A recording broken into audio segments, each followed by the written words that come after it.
Imagine dying alone. I want you to imagine, just for a second, dying alone. And I don't mean in poverty by accident, but almost by choice. Yeah, that's a pretty heavy way to start. Right, but picture this. You're in a small, really sparse hotel room in New York City. You aren't surrounded by family or friends or, colleagues. Instead, your only company is a flock of pigeons. Literally, birds you've been feeding from your window for years. It's a really stark, almost uncomfortably quiet image. Just a man completely isolated from human connection at the very end of his life. Exactly. But now I want you to contrast that quiet end with something monumental.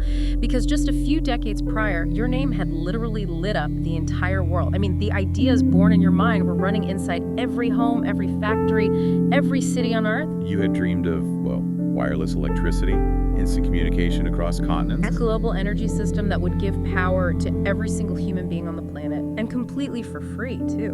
Which is wild. We are talking about a man who didn't just invent a few, useful gadgets to make life a little easier. He fundamentally imagined an entirely different version of reality.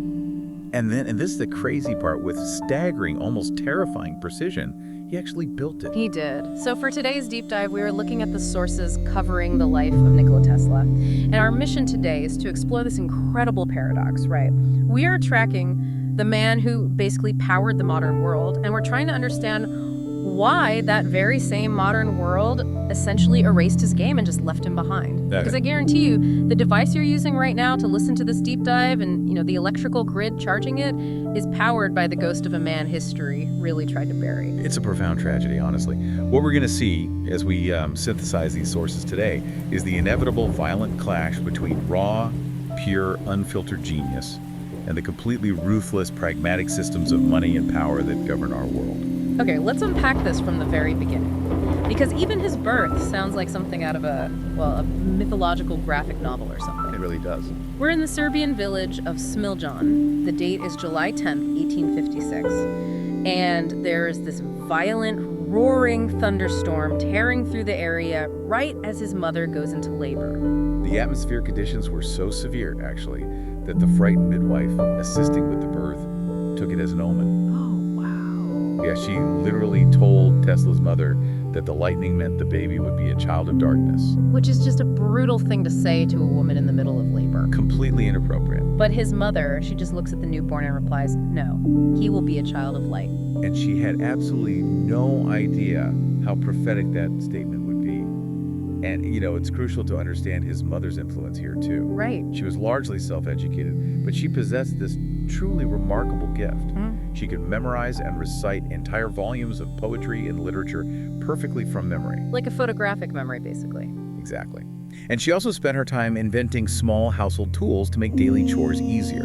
So Tesla inherited not just her mechanical aptitude, but that staggering mental capacity. But this mental capacity, it wasn't exactly a smooth ride for him. From a very early age, Tesla experienced these incredibly vivid hallucinations. Yeah, the sources are pretty clear on that. We're talking flashes of blinding light, accompanied by visions that were so intensely real, he physically couldn't distinguish them from reality. And today, that kind of presentation might immediately trigger a whole battery of neurological or psychiatric evaluations.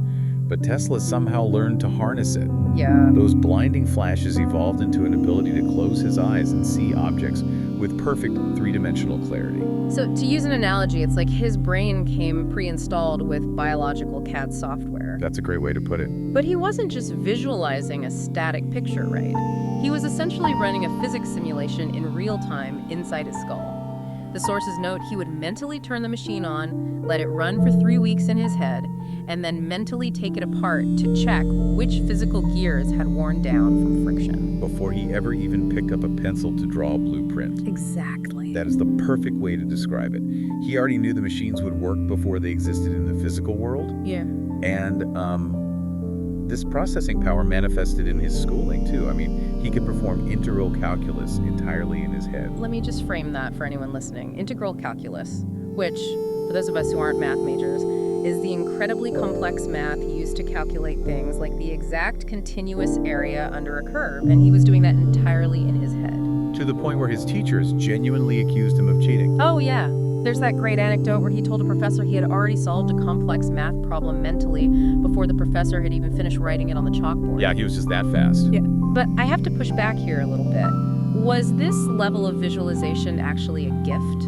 Or was it the early warning signs of a mind that lacked the basic filters to handle reality? Because, I mean, running a brain at that kind of overclocked speed has to take a biological toll, right? This raises an important question, and the sources suggest it was absolutely a double-edged sword. It was a gift in terms of raw output for sure, but the physical and psychological toll was immense. And we see that toll culminate when he was 17. Right, the cholera. Exactly. He contracted cholera, lay near death for 9 months in bed, and only pulled through after making a really desperate deal with his father, who was a priest, by the way, to let him study engineering instead of joining the priesthood. So he survives, but that biological toll we just talked about catches up with him in a terrifying way. In 1881, he is working as a telegraph engineer in Budapest, and he suffers a complete sensory breakdown. His nervous system essentially lost its ability to filter incoming data. He was taking in the universe at full volume. The descriptions in the sources are wild. A fly landing on a table in his room sounded to him like a crack of thunder. Yeah. The ticking of a pocket watch 3 rooms away felt like physical hammer blows to his skull. He could feel the microscopic vibrations of the ground beneath his feet, and the doctors had zero explanation for it. None. But out of this total overload comes his greatest epiphany. He is slowly recovering, right? Walking in a park with a friend one evening, bathed in the golden light of a Budapest sunset, reciting verses from Goethe's Faust. As you do. Naturally. And in that exact moment, a sudden calm drops over him, and he gets a complete working vision of a rotating magnetic field. Okay, let's slow down and explain why that matters. What is a rotating magnetic field, and why was it such a big deal for the listeners? Right, so at the time, electric motors relied on direct current, or DC, which required these physical components called commutators and brushes. These parts literally scraped against each other to flip the electrical current and keep the motor spinning. Sounds inefficient. Extremely. It caused massive friction, sparking, and constant breakdowns. Tesla's rotating magnetic field solved this entirely. Think of it like dangling a carrot in front of a donkey on a circular treadmill. Okay. Instead of physical brushes scraping, Tesla realized you could create a magnetic field that constantly rotates around the outside. It magnetically pulls the inner rotor along in a circle without ever physically touching it. So he eliminates the friction entirely. It's basically the holy grail of electrical engineering. And he literally grabs a stick and draws the perfect, flawless diagram right there in the dirt. In the dirt, yeah. But, you know, drawing a motor in the dirt is free. Actually building it requires a fortune, a laboratory, and a whole team of engineers. And in 1884, there was really only one man in the world who had the resources to make that happen, Thomas Edison. Which brings Tesla to America. He steps off a boat in New York City with exactly 4 cents in his pocket, some poems, and a letter of introduction. 4 cents? 4 cents. Edison reads the letter, sizes up this young Serbian engineer, and remarks that while he's had many hard workers, Tesla takes the cake. That's high praise from Edison, but this is where the story takes a really dark turn. Edison hires him and offers a staggering bonus, $50,000, which was an absolute fortune back then. Oh, millions in today's money. Right, and he offers this if Tesla could improve Edison's inefficient direct current, or DC, generators. So Tesla, being trusting and obsessive, works relentlessly around the clock for months, redesigning the entire system. He essentially fixes Edison's entire problem. Yeah, he finally presents the incredibly successful results to Edison, fully expecting his 50 grand. And Edison, he just laughs. He tells Tesla, quote, "You don't understand American humor," and completely denies the money. He just refuses to pay. I have to say, it's one thing to have a bitter business rivalry, but Edison essentially pulled just a prank bro on the greatest inventor alive. How did that betrayal shape what Tesla did next? Because I would be out for blood. It was a deep wound, definitely. But it clarified something fundamental for Tesla. He realized he wasn't just dealing with engineering problems anymore, he was dealing with corporate ruthlessness. So he immediately resigned. Good for him. Yeah, and he walked away to build the very system that would render Edison's empire obsolete. The war of currents. Okay, let's explain the technical stakes here for you listening, because this is why the world looks the way it does today. Edison was making all his money on direct current DC power, but DC had a fatal flaw. It couldn't travel far. With direct current, you are pushing electrons linearly in one direction. That creates massive resistance and heat loss over long distances. So it fizzles out. Right. A power station could only push electricity to buildings within about a mile radius. If you wanted to power a major city with DC, you would need dozens, maybe hundreds of power stations, with thick, dangerous copper wires blackening the sky everywhere. Enter Tesla's alternating current AC power. Instead of pushing electrons in one long line, AC power pushes and pulls them back and forth, sort of vibrating them in place. The physics of AC meant you could use transformers to step the voltage way up, shoot it across vast distances through thin wires with almost zero energy loss, and then step it back down for safe home use. One power station could light an entire city. Eventually, one network could power a continent. And by 1887, Tesla secured the backing of businessman George Westinghouse, and they began building this AC grid. And Edison did not like that. No, Edison saw the writing on the wall. His entire fortune was tied to DC, and he panicked. He launched what is arguably one of history's most vicious smear campaigns. It is genuinely disturbing to read about. To convince the public that Tesla's AC power was deadly, Edison started publicly electrocuting animals. Dogs, calves, and famously an elephant. Yeah, Topsy the elephant. Just horrible. He branded AC power the executioner's current and pushed behind the scenes to make sure AC was the power source used in the world's first electric chair. He wanted people to turn on a light switch and instantly think of death. What's fascinating here is how Edison weaponized pure emotional fear against superior science. He knew he couldn't beat Tesla on the engineering, so he tried to terrify the consumer. But, as the saying goes, the math doesn't lie. It doesn't. Despite the horrific PR war, the sheer physical efficiency of AC power was undeniable. And the ultimate triumph came at the 1893 Chicago World's Fair. Tesla and Westinghouse win the contract to light the fair. They flip the switch, and 100,000 light bulbs blaze into the night, powered safely by alternating current. Over 27 million people visited that fair. Wow. They literally saw the future glowing in front of them. And the momentum was unstoppable after that. 2 years later, Tesla's massive AC generators at Niagara Falls began transmitting electricity over 20 miles away to Buffalo, New York. The War of Currents was officially over. Tesla had won. He crushed Edison's system. Yeah, every time you plug something into a wall outlet today, you are tapping into the victory he won at Niagara Falls. But winning the War of Currents was like just his warm-up. Oh yeah, just the beginning. He transitions from being an engineer to seeming like an actual wizard to the public. His output during the 1890s borders on the unbelievable. He demonstrated the wireless transmission of radio signals years before Guglielmo Marconi received the global credit for inventing the radio. I want to pause on that for a second. The U.S. Supreme Court did eventually rule that Tesla's patents predated Marconi's, but the ruling came down in 1943, several months after Tesla was already dead. Yeah. That was just a profoundly cruel timeline. He dies broke, and then months later the courts say, oh, by the way, you were right all along. It is a recurring theme in his life, vindication arriving just a little too late. But he didn't stop at radio. In 1898 at Madison Square Garden, he drops a boat in a pool of water and steers it around without touching it. The crowd thought he was using telepathy or magic.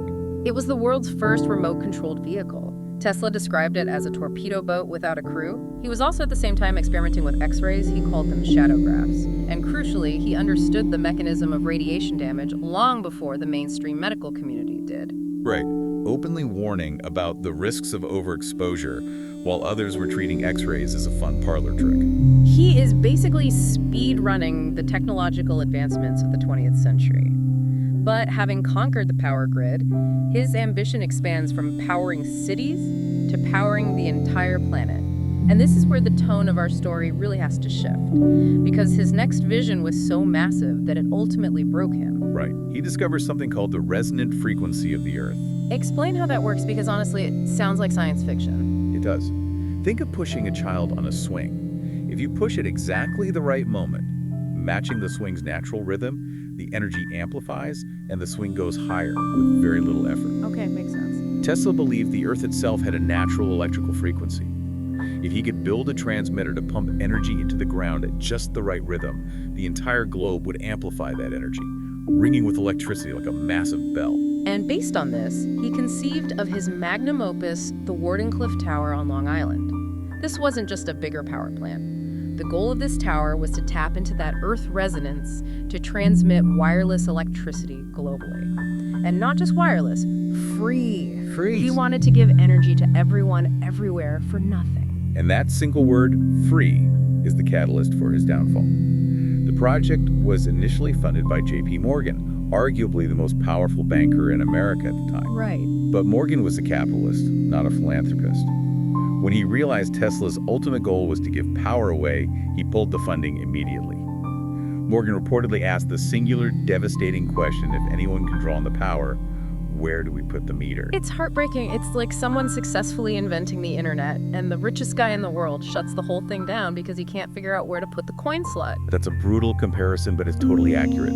Without Morgan's capital, construction completely halted. The tower sat there, an unfinished monument to a world that could have been for years. Yeah. Finally, in 1917, it was demolished, and the ultimate indignity. The materials were sold for scrap metal just to pay off Tesla's mounting hotel debts. He never recovered from that. Not financially, and certainly not emotionally. The beautiful, high-functioning mind that could run physics simulations in its sleep started to splinter under the weight of failure and deep isolation. His quirks turned into severe, debilitating phobias. He developed an intense fear of round objects, a revulsion to other people's hair, and a specific phobia of pearl earrings. Oh, earrings. Yeah, he couldn't even look at them. He also developed a severe obsession with the number 3. He would walk around a building 3 times before entering it. He demanded exactly 18 napkins at his dinner setting. He insisted his hotel room numbers must always be divisible by 3. His isolation became total, but there is this one deeply human, incredibly poignant detail from his later years. He fell in love with a pigeon. And I don't mean that metaphorically. He deeply, profoundly cared for a specific white female pigeon that visited his hotel window. He described his bond with this bird in terms of genuine romance and devotion. It baffled his colleagues, but, when you look at how the human world had treated him, can you blame him for finding solace in a bird? It speaks to a profound loneliness, a desperate need to care for something that wouldn't betray him, wouldn't steal his patents, and wouldn't ask where to put the meter. Which brings us back to that stark image we started with. January 1943, room 3327 of the New Yorker Hotel. He dies completely alone. The FBI swoops in immediately and seizes all his scientific papers, some of which are still missing to this day, actually. That's a whole other mystery. Right. But he dies with no family, no fortune, and at that time, barely any recognition. He died with nothing but his ideas. But the ultimate irony, the poetic justice of it all, is that those ideas were already quietly running the world. Absolutely. Even though his life ended in tragedy, his fingerprints are on literally everything you touch today. The AC grid powering the room you are in, the radio frequencies hitting your car, the remote control in your hand, the cell tower signals keeping you connected, and of course the electric motors inside modern EVs. It is definitely worth noting that when Elon Musk named his company Tesla, it wasn't just a clever marketing tribute. The AC induction motor that Tesla designed back in the 1880s, the one with the rotating magnetic field we talked about, is the direct mechanical ancestor to the motor driving every single Tesla vehicle on the road right now.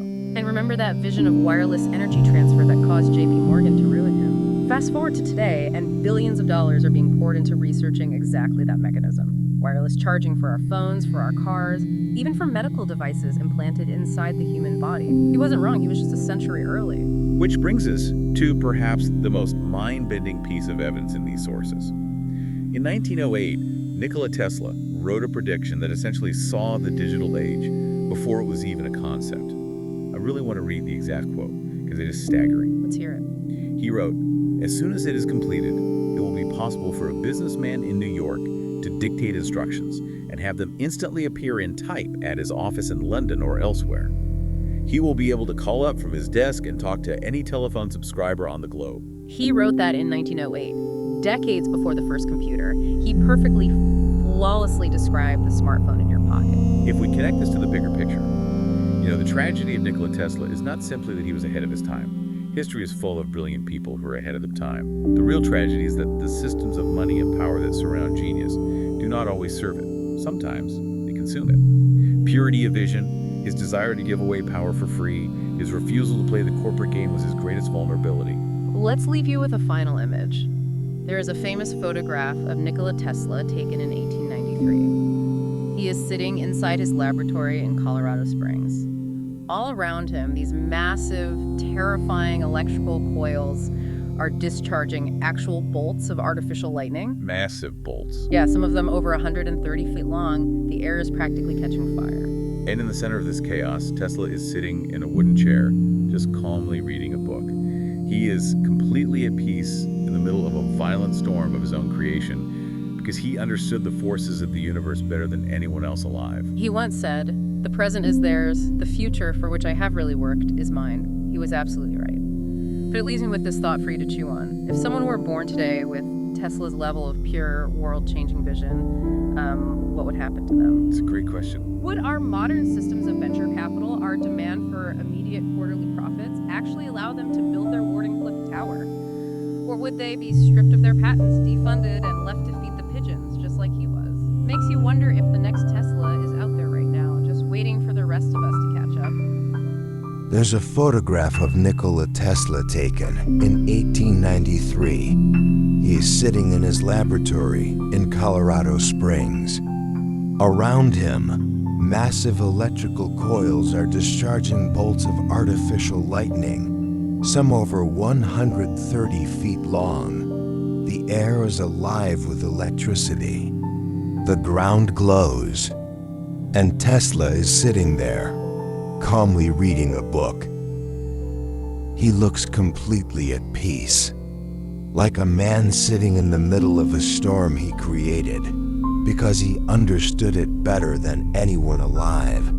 That image has always stayed with me, because that's what it looks like when a human being operates at the full edge of their potential. Not comfortable, not safe, but completely, utterly alive. Tesla once said, "The present is theirs. The future, for which I have really worked, is mine." He was right. The future he imagined is the world we live in, and somewhere, in a hotel room in New York City, a man who died alone is smiling about that.